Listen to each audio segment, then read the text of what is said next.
যারা তাদের যাত্রাই শুরু করেছে ফলকা চুপির মাধ্যমে, তাদের দ্বারা আমরা ভালো কিছু প্রত্যাশা করি না। আমরা বলতে চাই এই নতুন বাংলাদেশে আওয়ামী লীগের রাজনীতিতে কোনো স্থান দেয়া হবে না। কিন্তু যারা আজকে ক্ষমতায় বসে আছে তাদেরকে আমরা দেখতে পাচ্ছি শুধুমাত্র নির্বাচনে জয়লাভ করার জন্য আওয়ামী লীগের সহায়তা তারা নিয়েছে। এখন সেই সহায়তার কৃতজ্ঞতা স্বরূপ বিএনপি থেকে নির্বাচিত এমপি তারা জেলখানায় গিয়ে, কারাগারে গিয়ে তারা আওয়ামী লীগের নেতৃবৃন্দকে তারা বরণ করে নিচ্ছে। এখন আমাদের মনে যে প্রশ্ন ছিল সেই প্রশ্নের উত্তর আমরা পেয়ে গিয়েছি। এই বাংলাদেশের মধ্যে ক্ষমতায় আসার জন্য ক্ষমতাসীন দল আওয়ামী লীগের সাথে আতাত করেছে। আমরা বলতে চাই যারা আতাত করে বাংলাদেশের রাজনীতিতে আপনারা ক্ষমতায় টিকে থাকতে চান তাদের উদ্দেশ্যে আমরা বলতে চাই আপনাদের সেই স্বপ্ন কখনোই সফল হতে দেওয়া হবে না। ঠিক একই সাথে আমরা বলতে চাই ওসমান হাদি ভাইয়ের হত্যাকারীদের খুঁজে বের করা হয়েছে, গ্রেফতার করা হয়েছে, কিন্তু আমরা তো বলেছি যারা তাকে খুন করেছে তাদেরকে গ্রেফতার করলেই হবে না, বরং যারা তাদেরকে দিয়ে খুন করিয়েছে সেসব পরিকল্পনাকারীদেরকে অবশ্যই খুঁজে বের করতে হবে। এবং আমরা জানি তারা অবশ্যই বাংলাদেশের রাজনীতির সাথে তারা সম্পৃক্ততা তাদের রয়েছে। আধিপত্যবাদ নিয়ে কথা বলার কারণে আমাদের ভাই ওসমান হাদিকে যারা শহীদ করেছে তাদের সকলকে ওই সব পরিকল্পনাকারীদেরকে অবিলম্বে গ্রেফতার করে বিচারের আওতায় নিয়ে আসতে হবে। তারা যতই বড় শক্তিধর হোক না কেন, যতই পরাশক্তি হোক না কেন, বাংলার ময়দানে তাদের বিচার অবশ্যই আমরা নিশ্চিত করবো ইনশাআল্লাহ। আবার আমরা বলতে চাই এই বাংলাদেশের মধ্যে পুলিশ যারা গণহত্যা চালিয়েছে তারা আজকে জুলাই গণঅভ্যুত্থানের ম্যান্ডেট নিয়ে কথা বলছে। আমরা বলতে চাই বাংলাদেশ পুলিশকে আপনারা যদি আওয়ামী লীগের পুলিশের মতো দলীয় পুলিশ হিসেবে আপনারা আচরণ করেন, আপনারা যদি কোনো দলের দাসত্ব করেন, আমরা বলছি তাই আমরা কিন্তু জুলাই গণঅভ্যুত্থানের মতো যাত্রাবাড়িতে আপনাদেরকে ঝুলিয়ে রাখবো। বাংলাদেশের তরুণ সমাজ তারা আজ কোন পর্যায়ে এসেছে সেই বোধ শক্তি অবশ্যই আপনাদেরকে থাকতে হবে। সেই পর্যন্ত বাংলাদেশের তরুণ শক্তিকে রাজপথে ঐক্যবদ্ধ থাকা আহ্বান জানিয়ে আমার বক্তব্য শেষ করছি। ইনকিলাব ইনকিলাব, দিল্লি না ঢাকা। সম্মানিত উপস্থিতি, ইফতারের সময় ঘনিয়ে এসেছে। আমি আপনাদেরকে অনুরোধ করবো আমাদের ভলেন্টিয়াররা এখন আপনাদের নিকট ইফতার পৌঁছে দিবেন। আপনারা যেভাবে করে আমরা কাতার সাজিয়েছি ওভাবে কাতারবদ্ধ হয়ে আপনারা বসে পড়ুন। আমাদের মাঝে উপস্থিত হয়েছেন খুলনা ৪ আসনে 11 দলীয় ঐক্যজোটের সংসদ সদস্য পদপ্রার্থী, খেলাফত মজলিসের সিনিয়র নায়েবে আমির এবং হেফাজতে ইসলাম বাংলাদেশের কেন্দ্রীয় সিনিয়র নায়েবে আমির মুফতি সাখাওয়াত সাহেব দামাত বারকাতুহু। আমরা তাকে আমাদের আজকের এই ইফতার মাহফিলে স্বাগত জানাই। আমাদের সাথে উপস্থিত হয়েছেন খুলনার বীর শহীদ সাকিব রায়হানের গর্বিত পিতা।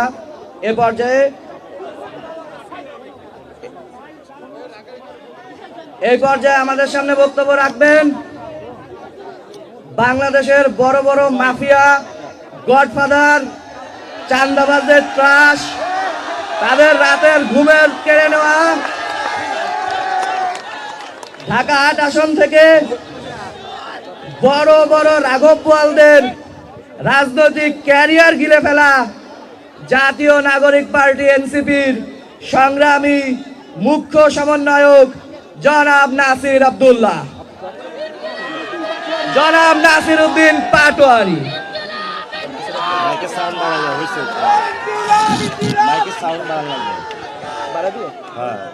একটু মাইকের সাউন্ডটা একটু বাড়ায় দেন।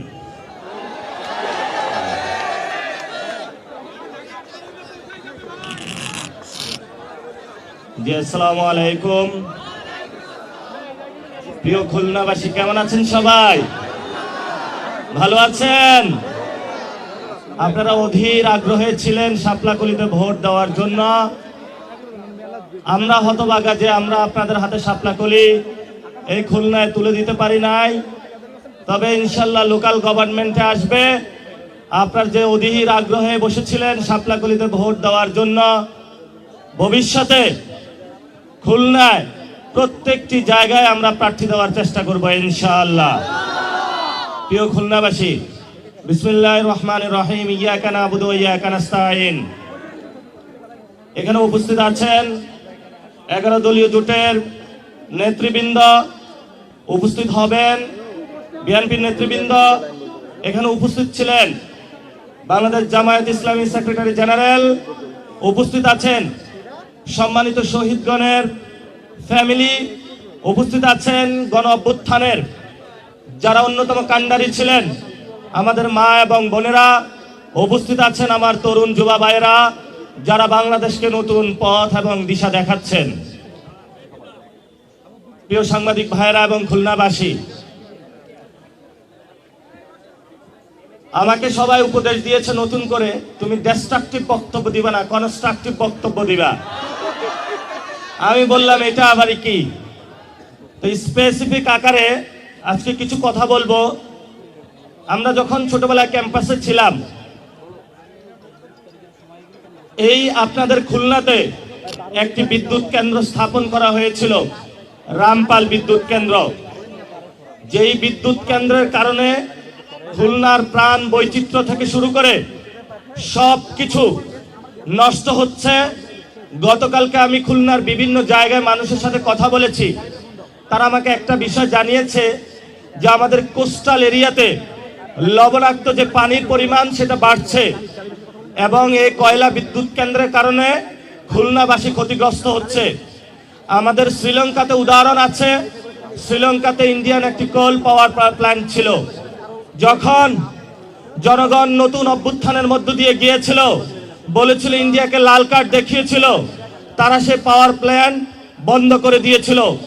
আজকে খুলনাবাসীর পক্ষ থেকে আমরা সরকারের কাছে আবেদন জানাচ্ছি, শেখ হাসিনা কুসুম কুসুম প্রেম করে ভারতের সাথে খুলনাতে যে বিদ্যুৎ কেন্দ্রটা বসিয়ে দিয়েছিল, খুলনার মানুষের উপরে গলার উপরে পা দিয়ে বসেছিল, অতি দ্রুত ভারতের সাথে সেই চুক্তি বন্ধ করে ভারতীয় এই ধ্বংসকারী পাওয়ার প্ল্যান্ট খুলনা থেকে বন্ধ করতে হবে। দ্বিতীয় বিষয়, যে অসংখ্য মানুষ শহীদ হয়েছিল বাংলাদেশে, আহত হয়েছিল, যাদের রক্তের উপরে দাঁড়িয়ে অনেকে আজকে সংসদ ভবনে 12 তারিখে সংসদ অধিবেশন শুরু করতে যাচ্ছেন। ভালো কথা, সংসদেই হলো সবকিছু হবে। তবে এই সংসদ নির্বাচনে রিফর্ম অ্যাসেম্বলি নামে বা সংস্কার সভা নামে একটি সংসদ অধিবেশন হওয়ার কথা ছিল, কিন্তু আমরা দেখেছিলাম আমাদের যিনি বাংলাদেশে প্ল্যান দেখানোর চেষ্টা করেছিলেন জনাব তারেক রহমান বলেছিলেন আপনারা সবাই গণভোটে হ্যাঁ দিবেন। আমরা এখন দেখতে পাচ্ছি সেটা ওনার মুখের কথা ছিল, অন্তরের কথা ছিল না। এই জন্য আমরা সরকারকে এখনো বলবো, সময় আছে, দ্রুত গতিতে সংস্কার সভা বাস্তবায়নের উদ্যোগ নিন, না হলে 12 তারিখে আমরা সংসদ ভবনের সামনে যাব। সংসদ ভবনের সামনে গিয়ে বলবো, শুধু সংসদের ভিতরে বসে গুন্ডা মাস্তান চাঁদাবাজি দুর্নীতিবাজদের নিয়ে সংসদ অধিবেশন করলে চলবে না। এই গুন্ডা মাস্তান সংসদে যারা বসেছে তাদেরকে কিভাবে ঠিক করতে হয়, অ্যাকাউন্টেবিলিটি নিয়ে আসতে হয়, সেই সংস্কার সবার বাস্তবায়নের কাজ শুরু করতে হবে। সেই দিন যদি আমাদেরকে পুলিশ দিয়ে নিবৃত্ত করার চেষ্টা চালানো হয়, আমরা আপনাদেরকে বলে দিতে চাই, কান খুলে শুনে রাখুন, আমরা এই সংস্কারের জন্য রাজপথে নেমেছিলাম। আমাদেরকে একজনকে মেরেছিল, 40 জন সামনে গিয়েছিল, 40 জনকে মেরেছিল, 400 জন সামনে গিয়েছিল। আমরা সেই দিন ভয় পাই নাই। কাকে ভয় দেখান? মামলা হামলা করে ভয় দেখান। সেই সময় আমি যখন ক্যাম্পাসে ছিলাম, ন্যাশনালিস্ট ফোর্সের কাউকে দেখি নাই। রাজু ভাস্কর্যে একাই সীমান্ত হত্যার বিরুদ্ধে 54 দিন বসেছিলাম। তারেক রহমান, আপনিও সেই অবস্থান আপনি দেখেছিলেন। আপনি সেই সময় দেখেছিলেন ভারতের বিরুদ্ধে কারা দাঁড়াচ্ছে। আপনারা যখন বিদেশে ছিলেন, জেলের মধ্যে ছিলেন, আমরা ক্যাম্পাস আন্দোলন করেছিলাম, আপনাদের পক্ষে দাঁড়িয়েছিলাম। আপনারা তখন মজলুম ছিলেন, কিন্তু এখন যদি জালেম হিসেবে আবির্ভূত হন, আমরা কলম জালেমকে ছাড় দেওয়ার পক্ষপাতী নই। এখানে বাংলাদেশে অনেক জায়গায় অনেকে সমঝোতার নামে ইনিয়ে বিনিয়ে চাঁদাবাজকে স্বীকৃতি দেওয়ার চেষ্টা চালাচ্ছে। খুলনাতেও শুনেছি হোটেলগুলোতে চাঁদাবাজি হচ্ছে, বাস স্টেশনে চাঁদাবাজি হচ্ছে, বিভিন্ন জায়গায় চাঁদাবাজি হচ্ছে। ভদ্রতার মুখোশ পড়ে অনেক কেন্দ্রীয় নেতা খুলনাতে চাঁদাবাজি করছেন। আমরা তাদেরকে নামও জানি, চিনি। আমরা আপনাদেরকে হুঁশিয়ার করে বলে দিতে চাই, লাস্ট টাইমে ভদ্র সাজবেন না। যে আকাম কুকাম করেছেন সেটা হলো বন্ধ করতে হবে। এবং আমরা স্পষ্ট বলেছি, আমরা কারো বিরোধী নই। আমি সেই দিন গণ অভ্যুত্থানের পরে সরকার কিভাবে গঠন হবে, আমি তারেক রহমানের কাছে সেই রেফাত ভাইয়ের নাম প্রস্তাব করেছিলাম, চিফ জাস্টিসের। উনি আমাকে একটা কথা বলেছিল, তুমি ওনাকে খুঁজে পেয়েছো কই? আমি রিফাত ভাইকে খোঁজার জন্য সেই বাড্ডার অলিগলিতে বেরিয়েছিলাম, যেই কোনো সময় মৃত্যুর মুখে প্রস্তুত হতে পারতাম, কিন্তু আমরা সেই রিস্কটা নিয়েছিলাম। আমি আপনাকে সেই দিন বলেছিলাম যে আপনি বাংলাদেশের রিসোর্স দেখতে না পারেন, বাংলাদেশের 18 কোটি মানুষ যেই সম্পদ রয়েছে এটার উপরে যদি আমরা বিশ্বাস রাখতে পারি তবেই আমরা মর্যাদা নিয়ে বসবাস করতে পারবো, আদারওয়াইজ পসিবল না। আমাদের দিল্লি দরকার নাই, আমাদের ঢাকা আছে, যেই ঢাকাকে শক্তিশালী করে একটা সময় ভারতবর্ষে নতুন কিছু সূচিত হয়েছিল, এটা আমাদের ভুলে গেলে চলবে না। প্রিয় তরুণ যুবা ভাইয়েরা, ভয় পাইবেন না। আপনারা পাড়ায় মহল্লায় চাঁদাবাজ, সন্ত্রাস, দুর্নীতির বিরুদ্ধে কমিটি গঠন করেন। কমিটি গঠন করে যারা যারা চাঁদাবাজ, দুর্নীতি, সন্ত্রাসী করে তাদেরকে রাস্তায় গাছের সাথে, পিলারের সাথে, স্কুলের দেওয়ালের বিভিন্ন খুঁটির সাথে তাদেরকে আপনারা সবাই বেঁধে রাখবেন। প্রশাসন যদি এসে বলবেন তোমরা গ্রেপ্তার করতে পারো না, আমরা তাকে গ্রেপ্তার করেছি, তারপরে তাদেরকে প্রশাসনের হাতে তুলে দিবেন। আমরা আপনাদেরকে শেষ কথা যেটা বলে দিতে চাই, আমরা বাংলাদেশে চাঁদাবাজি, দুর্নীতি, সন্ত্রাসী মেনে নিব না, মেনে নিব না। আপনি যখন বিদেশে ছিলেন আপনি চাঁদাবাজদেরকে বন্ধ করতে পারেন নাই, দেশে এসেছেন চাঁদাবাজদেরকে নিবৃত্ত করতে পারেন নাই। ঠিক আছে, আপনি আপনার কাজ করেন অফিসিয়াল, আমরাই আপনার চাঁদাবাজি বন্ধ করে দিতেছি, আমরাই আপনার চাঁদাবাজি বন্ধ করে দিতেছি। সমস্যা নাই, নতুন বাংলাদেশ গঠন হবে। আমাদের সিনিয়র লিডারশিপ যারা আছেন তারা বক্তব্য রাখবেন। সবাই ভালো থাকবেন, তারাবির নামাজে আসবেন, তারাবির নামাজ পড়ে আমরা খুলনায় চাঁদাবাজদের বিরুদ্ধে আজকে স্লোগান দিব, দেখি কার বুকের পাটা আছে। ইনশাআল্লাহ রাজপথে লড়াই হবে। ধন্যবাদ সকলকে, আসসালামু আলাইকুম। আমাদের সাথে উপস্থিত হয়েছেন খুলনা সিটি কর্পোরেশনের সম্মানিত প্রশাসক, খুলনার গণমানুষের নেতা জনাব নজরুল ইসলাম মঞ্জু এবং খুলনা 2 আসনের 11 দলীয় ঐক্যজোট থেকে নির্বাচিত সংসদ সদস্য জনাব জাহাঙ্গীর হোসেন হেলাল। এ পর্যায়ে আমাদের সামনে বক্তব্য রাখবেন খুলনা 2 আসনের সম্মানিত সংসদ সদস্য মহোদয় জনাব জাহাঙ্গীর হোসেন হেলাল।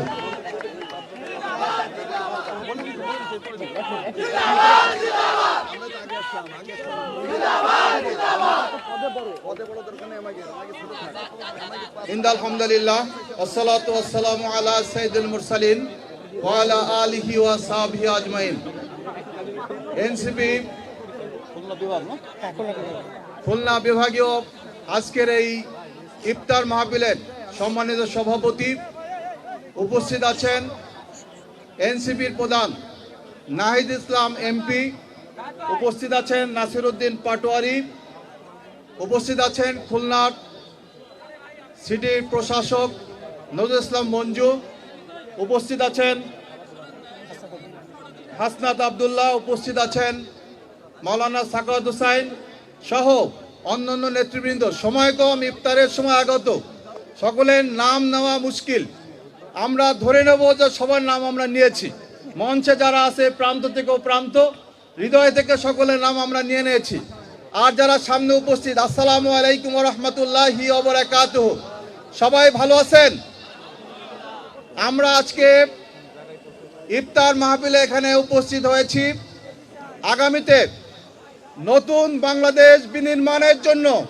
আমরা সবাই অঙ্গীকারবদ্ধ, আমরা চাঁদা, সন্ত্রাস, দুর্নীতির বিরুদ্ধে একটা নতুন বাংলাদেশ গড়ে তুলতে চাই। আমরা সংস্কারের বাংলাদেশ চাই। আমরা শহীদ হাদির খুনের বিচার করে একটি নতুন বাংলাদেশ চাই। সকলের কাছে আগামী দিনে এরকম একটি বাংলাদেশ বিনির্মাণের জন্য ময়দানে সবাই সোচ্চার হয়ে ভূমিকা পালন করব, সেই প্রত্যাশা রেখে শেষ করছি। আল্লাহ হাফেজ। বাংলাদেশ জিন্দাবাদ, এনসিপি জিন্দাবাদ।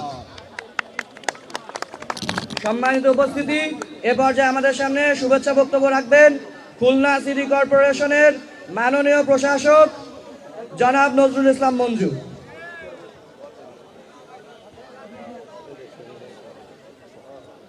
আসসালামু আলাইকুম ওয়া রাহমাতুল্লাহ।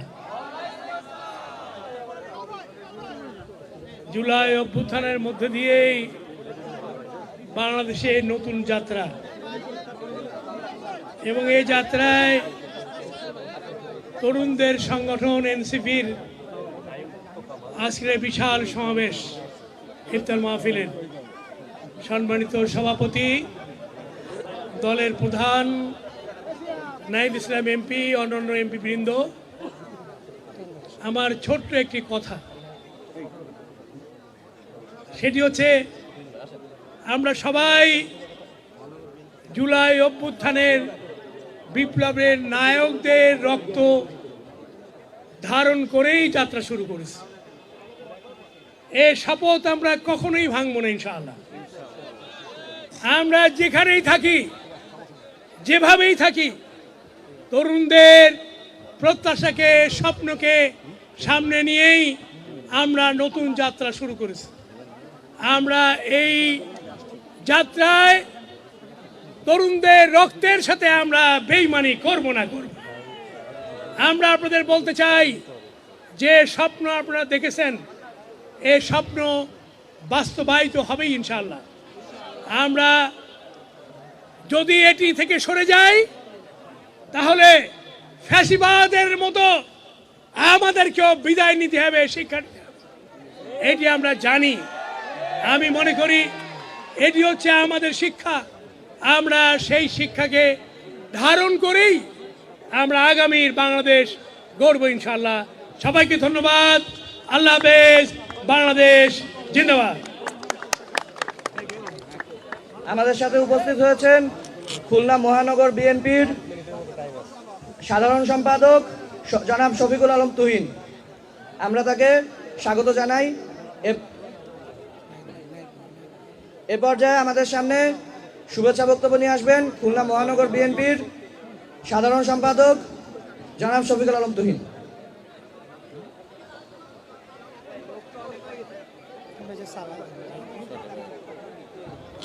এনসিপি আয়োজিত আজকের এই ইফতার মাহফিল অনুষ্ঠানের সম্মানিত সভাপতি, উপস্থিত এনসিপির কেন্দ্রীয় নেতৃবৃন্দ, সংগ্রামী ছাত্র শ্রমিক জনতা, আসসালামু আলাইকুম।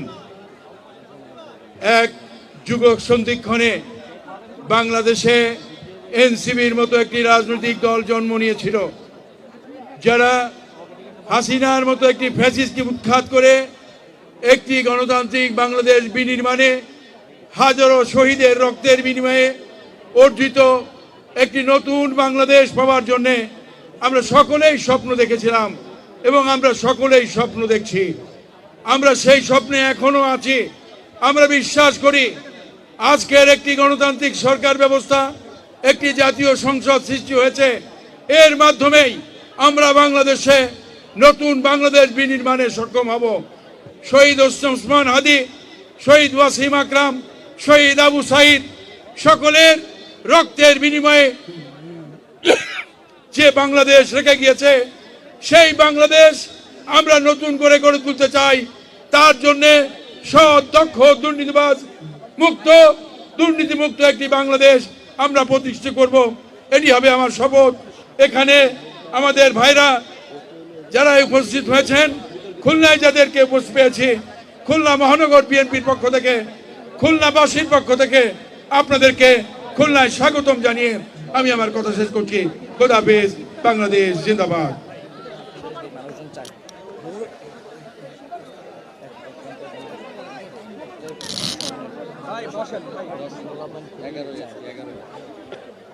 সংগ্রামী উপস্থিতি, এ পর্যায়ে আমাদের সামনে বক্তব্য নিয়ে আসবেন ক্যাপ্টেন বাংলাদেশ, এনসিপির দক্ষিণাঞ্চলের সংগ্রামী মুখ্য সংগঠক, কুমিল্লা 4 আসনের মাননীয় সংসদ সদস্য জনাব হাসান আব্দুল্লাহ এমপি। আসসালামু আলাইকুম ওয়া রাহমাতুল্লাহি ওয়া বারাকাতুহু।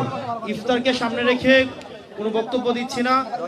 আমি শুধুমাত্র আপনাদেরকে আহ্বান জানাবো, আমাদের ইফতার কার্যক্রমকে সামনে রেখে আমরা কোনো বিশৃঙ্খল কার্যক্রম আমরা করব না। ধরেন এমন যদি কোনো পরিস্থিতি তৈরি হয় যে আমার খাবারটা, আমার ইফতারটা আমার ভাইকে দিয়ে দিতে হয়, আমরা দিয়ে দিব না? আমরা দিয়ে দিব তো? যদি আমার ইফতারটা আমি যদি দেখি আমার পাশের ভাই ইফতার পায় নাই, তাহলে আমার ইফতারটা দিয়ে দিব কিনা খুশি মনে? আমরা কি কোনো ধরনের ঝামেলা করব? আল্লাহ আমাদের রিজিকে যা রাখছে এটা নিয়ে আমরা সবাই উৎসব মুখর পরিবেশে ইনশাআল্লাহ আমরা ইফতার কার্যক্রম সম্পন্ন করব। আর আমরা এই রমজান শেষে আমরা প্রত্যেকটা উপজেলায় প্রত্যেকটা ইউনিয়নে আমাদের সাংগঠনিক বিস্তার আমরা ইনশাআল্লাহ সম্পন্ন করব। এবং এই অভ্যুত্থানের যে শক্তি সারা বাংলাদেশে যারা ছড়িয়ে আছে, আমরা তাদেরকে পুনর্গঠিত করে আমরা আমাদের এই রাষ্ট্রকে ইনশাআল্লাহ আমরা পুনর্গঠন করব। আমরা দেখতে পাচ্ছি পতিত ফ্যাসিস্ট শক্তিকে বিভিন্ন আওয়ামী লীগ কালচারাল বিভিন্ন শক্তি, বিভিন্ন মিডিয়া তাদেরকে রিভাইভ করার চেষ্টা করছে। আমাদের এই তরুণ প্রজন্ম যতদিন বাংলাদেশের বিভিন্ন পথে প্রান্তরে গ্রামে গঞ্জে ছড়িয়ে আছে, এই জুলাইয়ের রক্তের স্মৃতি নিয়ে যারা বিভিন্ন পথে প্রান্তরে ছড়িয়ে আছে, আমরা জেগে থাকতে, আমরা বেঁচে থাকতে আপনাদের মিডিয়া আওয়ামী কালচারাল শক্তি আওয়ামী লীগকে বাংলাদেশে ফিরিয়ে আনতে পারবে না। আমাদের ফেসিবাদের বিপক্ষের শক্তিগুলোর মধ্যে মতপার্থক্য থাকবে, পলিসি নিয়ে ডিসকাশন থাকবে, কিন্তু আওয়ামী লীগের বিপক্ষে আমরা সবাই একসাথে লড়াই করে যাব। প্রিয় খুলনাবাসী, আপনারা ভালো থাকবেন, সুস্থ থাকবেন। আসসালামু আলাইকুম ওয়া রাহমাতুল্লাহি ওয়া বারাকাতুহু। বসন্তের এই পত্রঝরা বিকালে পবিত্র মাহে রমজানের সারাদিনের সিয়াম সাধনার পরে আল্লাহর সন্তুষ্টি অর্জনের জন্য আমাদের সম্মানিত মেহমানগণ যারা আজকের ইফতারি অনুষ্ঠানে উপস্থিত হয়েছেন, আপনাদের সবাইকে খুলনা বিভাগীয় এনসিপির পক্ষ থেকে আন্তরিক কৃতজ্ঞতা এবং ধন্যবাদ জ্ঞাপন করছি। সম্মানিত উপস্থিতি, এ পর্যায়ে আমাদের সামনে বক্তব্য পেশ করবেন জুলাই গণ অভ্যুত্থানের মহানায়ক, এক দফার ঘোষক, জাতীয় নাগরিক পার্টি এনসিপির সংগ্রামী আহ্বায়ক, বাংলাদেশ জাতীয় সংসদের সম্মানিত বিরোধী দলীয় চিফ হুইপ জনাব নাহিদ ইসলাম এমপি। ইনকিলাব ইনকিলাব ইনকিলাব ইনকিলাব ইনকিলাব ইনকিলাব।